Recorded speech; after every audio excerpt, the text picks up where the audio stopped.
Olá, hoje eu quero conversar com você que está em casa. Você se considera uma pessoa ansiosa?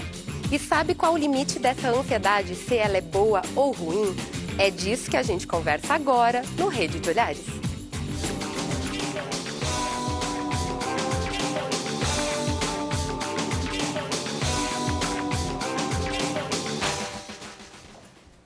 Beta Soares, que é cantora, está participando do Rede Garagem, que é o nosso quadro do Rede de Olhares. Seja bem-vinda. Obrigada. Está muito ansiosa? Certo que sim.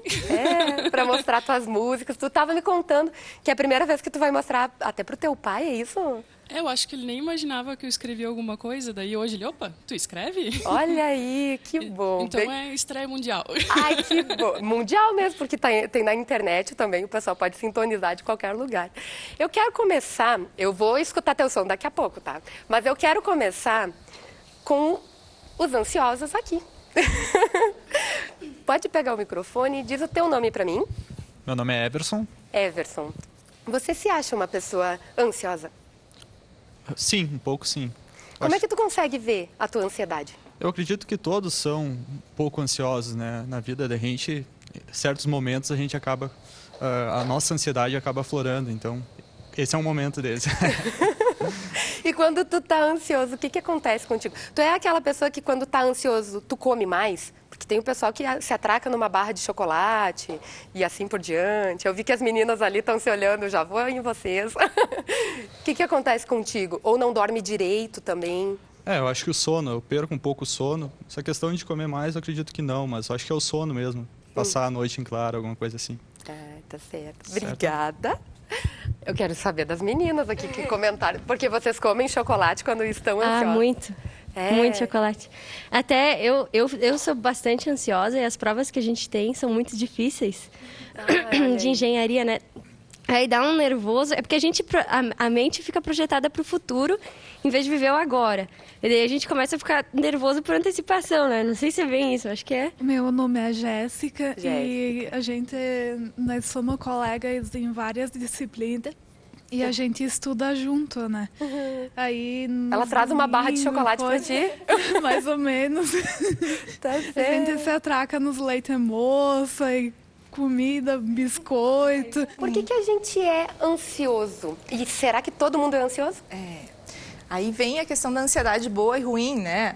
Que você estava falando. Todo mundo tem que ter um grau de ansiedade normal, porque imagina a gente atravessando uma rua escura e não sentir nem um pouquinho de ansiedade, né? É até um instinto de defesa nosso. Então a gente precisa ter um grau mínimo de ansiedade, até para se preparar para uma prova, porque se eu não tenho ansiedade nenhuma, nem estudo, não vou em busca. Então a ansiedade é medo? A ansiedade também. Pode ser dizer que está parecido com isso. O que eu trabalho dentro da linha cognitivo-comportamental e a gente fala que a ansiedade é tomar como verdade os nossos pensamentos catastróficos. A ansiedade, o lado positivo da ansiedade, movimenta a humanidade. Porque é uma espécie de fome interna que o ser humano tem e que, no fundo, os orientais dizem que nem sabe do que é. Entendeu? E que faz o ser humano estar sempre procurando melhorar, tudo que ele faz está procurando melhorar. Você pode olhar o planeta de 100 anos atrás, o planeta de hoje, tudo melhorou. O ser humano também vai se melhorando e ampliando a sua inteligência. A ansiedade contigo, quando tu está muito ansiosa, isso atrapalha na hora de cantar? Ou é o contrário? Quando tu canta, tu acalma essa ansiedade? A ansiedade ruim, ela trava, treme a voz, te faz se sentir muito pequeno e tu não consegue botar para fora e tu pensa, mas eu sei fazer melhor que isso, mas não estou conseguindo. Ela te bloqueia. E quando tu aproveita essa ansiedade como adrenalina, assim, correndo pelo corpo, vou fazer uma coisa muito boa, tu te surpreende, porque tu tá com um aditivo. Sim. Antes de tu começar a tocar, eu vou chamar o clipe do Rede Garagem, que é o nosso quadro, já que você está estreando hoje aqui. Opa, que bom, obrigada.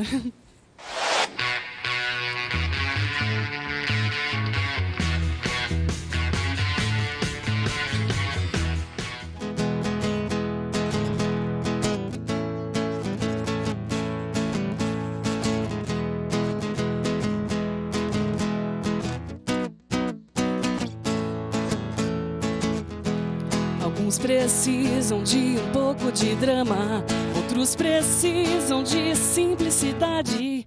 De não adianta fazer juras de amor se você não está aqui. Fiz até planos pra um futuro melhor, achando que teria um tempo maior. Mesmo sempre conseguindo o que quer, sei que sente falta de quem deixou pra trás. Eu queria que fosse um estranho e que eu pudesse me livrar de você. De que me adianta ter você se você não está aqui? Mas foi você que foi embora, e o que eu não quero eu jogo fora. Essa distância não me serve e você sabe.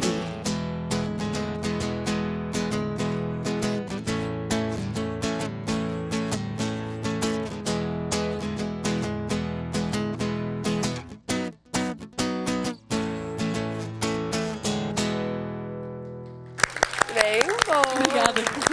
Ó, a ansiedade não afetou. Bem bom. Bem bom.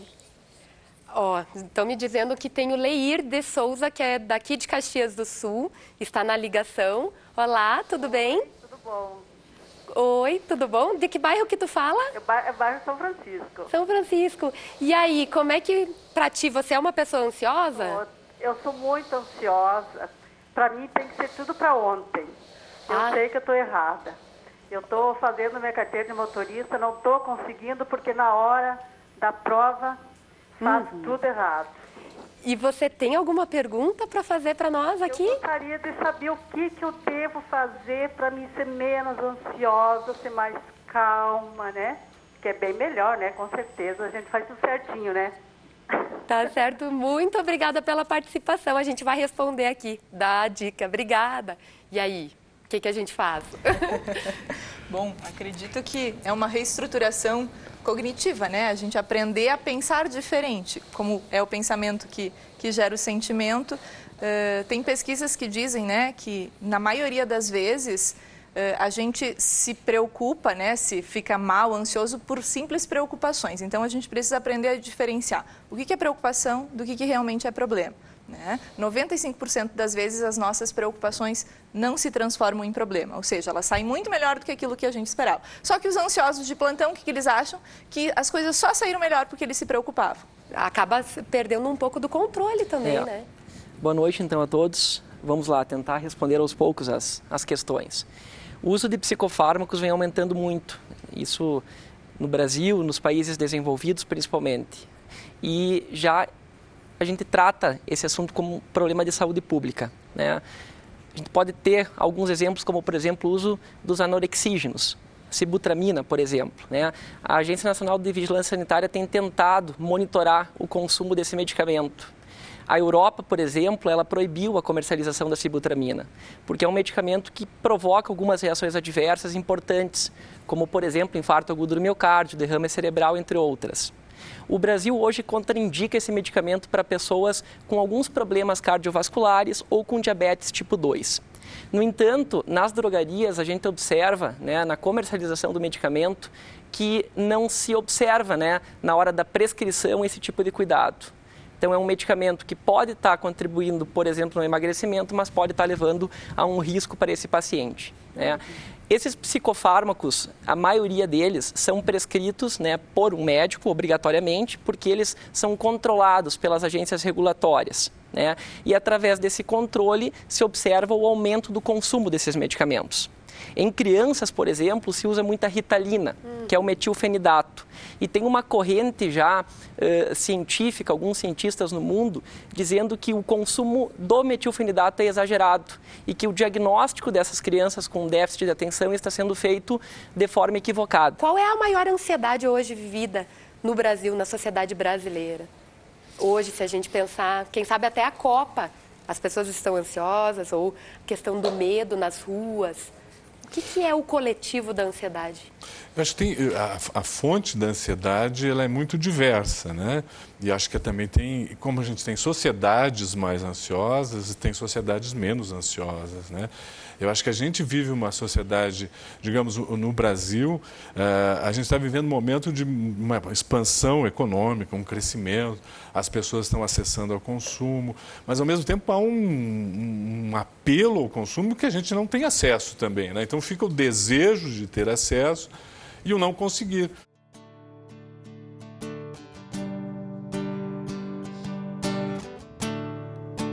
Isso vai passar devagar. Sei que você tem que estar sozinho.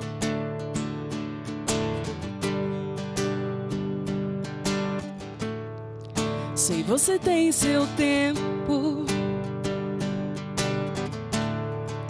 Eu até pensei, será que aguento? E não suportei.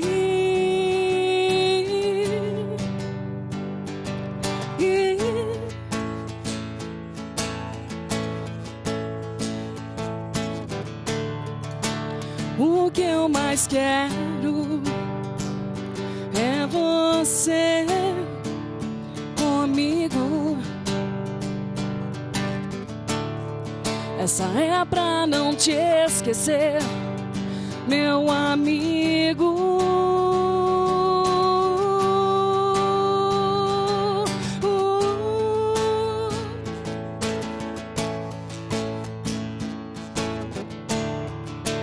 Isso vai passar devagar. Sei que você tem que estar sozinho, pra então, enfim, encontrar seu caminho. Nos dias de frio, te sinto no ar, sinto um vazio, vou te encontrar. Isso vai passar. Sei que você deve estar, pra então, enfim, encontrar sozinho seu caminho. Tem outra ansiedade que é mais preocupante. E a nossa equipe de reportagem foi verificar e conhecer esses outros tipos de ansiedade. Confere aí. Como detectar quando uma situação foge do controle e a ansiedade do dia a dia se torna uma doença? O sofrimento exagerado é o primeiro sinal de que algo não está bem. A gente pode ter um problema financeiro, estar passando por uma situação de crise num relacionamento, perder alguém querido, a gente sofre com isso, né? Sente ansiedade, né? Mas como eu disse, a maioria das pessoas não fica doente por isso.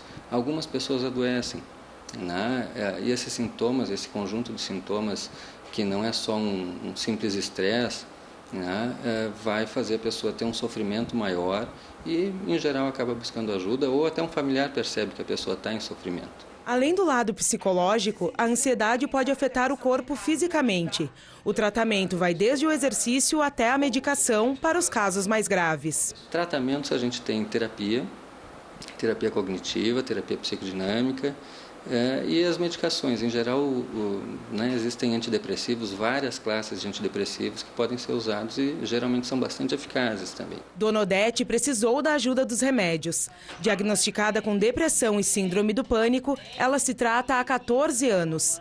No início, não aceitava que estava doente, mas hoje enxerga a importância do tratamento para a sua vida. Eu só peço às pessoas que às vezes não levam a sério a depressão, acham que é bobagem, isso não existe, é da cabeça, mas não é da cabeça. A depressão é uma doença bem séria. Eu não posso ficar sem remédio.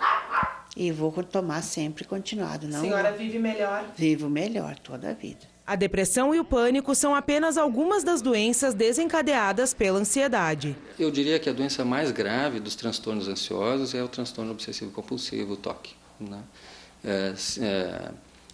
Transtorno de ansiedade generalizada é muito comum, síndrome do pânico, agorafobia, transtorno de adaptação e estresse agudo, que, né, dentro desse quadro também tem o estresse pós-traumático, né, são doenças bem mais comuns do espectro de doenças ansiosas. Pelo menos 1/3 da população mundial que sofre com esses problemas não tem acompanhamento médico.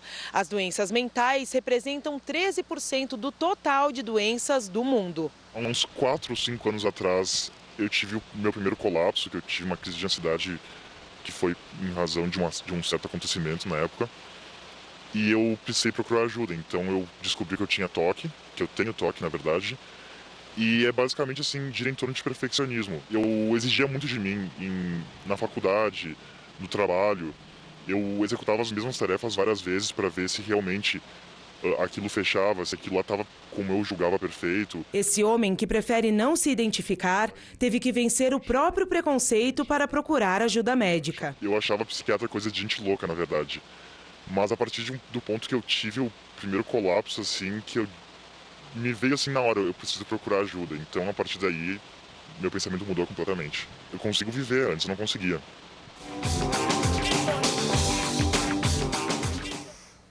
É isso aí, tem a ansiedade preocupante também. Eu quero saber do Marcelo, porque me disseram que tu é ansioso. A produção me falou que quando tu chegou aqui, tu disse que era ansioso em algumas atitudes ou em alguns momentos.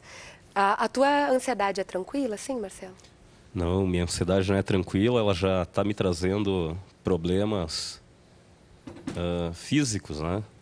Porque assim, eu estava ouvindo ali o professor ali, Luiz, né? Uhum. Ele falou quase tudo sobre ansiedade para mim, né? Uhum. Como controlar, ele abordou bem.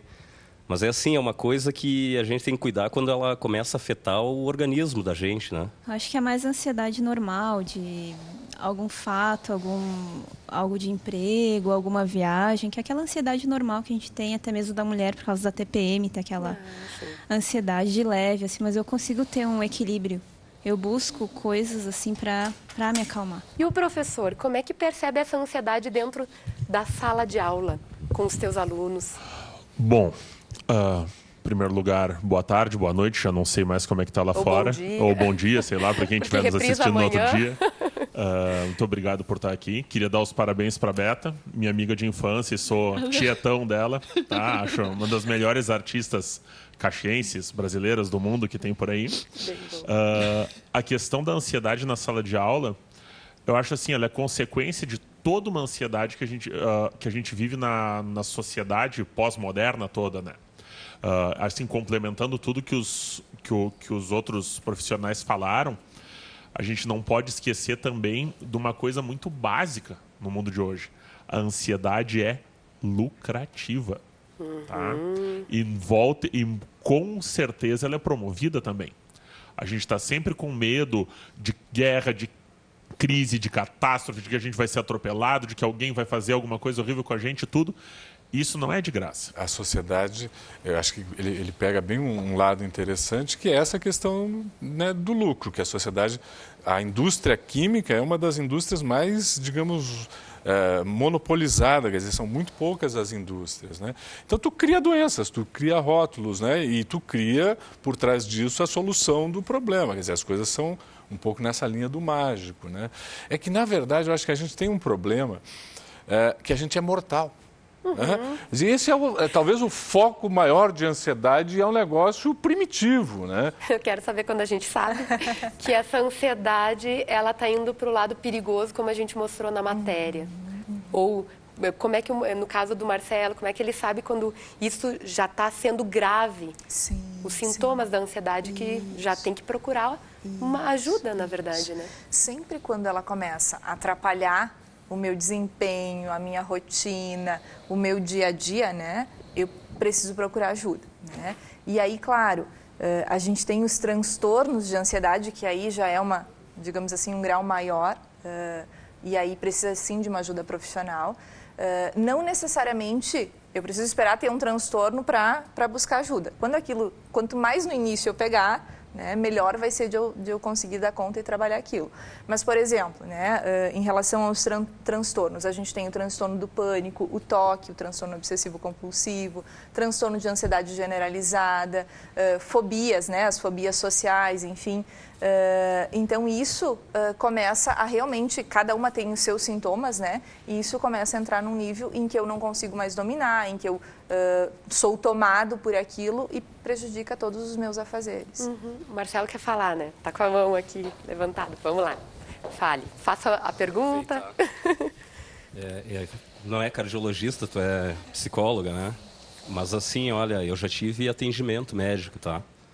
Por causa dessa... por estar me sentindo mal. E a primeira pergunta do profissional lá na área da saúde para mim foi: tu tá ansioso? A ansiedade teve em todas as consultas que eu passei.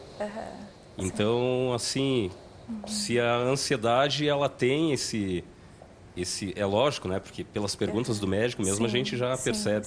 Se ela tem essa ligação direta com o problema físico que, de repente, eu estava apresentando na hora. Né? Era isso que eu queria saber. Então, ela está diretamente ligada? Certo.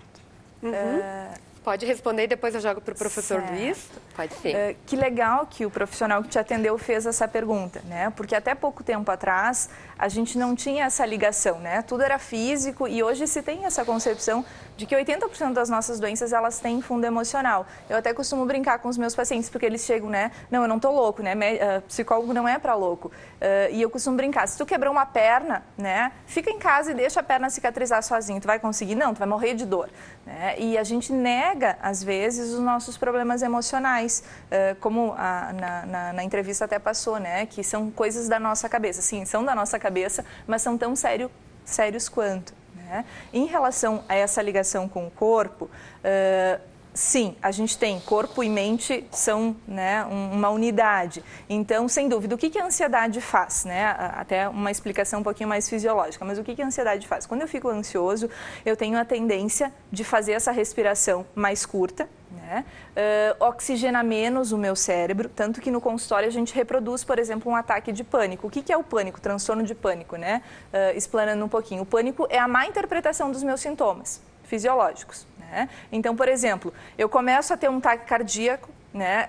E o meu cérebro começa a ter pensamentos um pouquinho embaralhados e aí eu começo a ficar nervoso porque eu estou interpretando que eu vou morrer, que eu vou sofrer um acidente cardiovascular, enfim.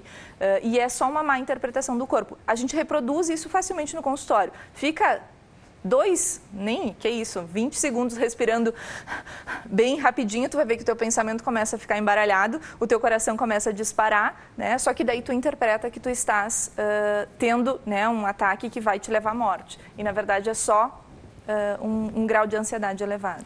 Eu vou pedir, o professor Diego pode complementar rapidamente, eu vou pedir uma dica do professor Luiz e a gente já está acabando o programa, nem vou conseguir falar contigo, professor. Então complementa rapidinho. Isso, rapidamente. O cardiologista deve ter questionado isso, porque muitas vezes o diagnóstico de hipertensão arterial sistêmico se dá de forma equivocada. O paciente está ansioso, portanto, ele tem uma taquicardia, uma pressão arterial elevada, sem ser hipertenso. Né? Alguns pacientes possuem a hipertensão do jaleco branco. Ao chegar no consultório do médico, a pressão arterial eleva devido a uma crise de ansiedade. Então, tem que descartar essa etiologia, ou seja, você não é hipertenso, você tem uma ansiedade que levou o coração a bater mais por minuto, levou a um aumento da pressão arterial. Ok. E, professor Luiz, uma dica para nós ficarmos mais calmos. Uma ansiedade, o nervosismo, a impaciência, a irritabilidade, quando está impregnando a sociedade inteira, faz parte do ser humano.